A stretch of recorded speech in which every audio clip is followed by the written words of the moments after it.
Start అయింది July 1 నుంచి. So మన వాళ్ళు బాగా ప్రతి ఆటలోనే బాగా ఆడి ఫైనల్కి తీసుకొచ్చారు. ఈరోజు ఫైనల్ మ్యాచ్ మన మధురవాడ వైఎస్ఆర్ స్టేడియంలో జరుగుతుంది 6:30 PM నుంచి.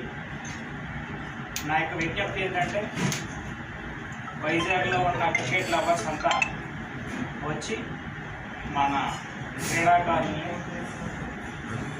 యువ క్రీడాకారులను ప్రోత్సహిస్తే మన వైపు నుంచే చాలామంది క్రికెట్ ప్లేయర్స్ IPLలోని ఇంటర్నేషనల్లోనే వెళ్తారు.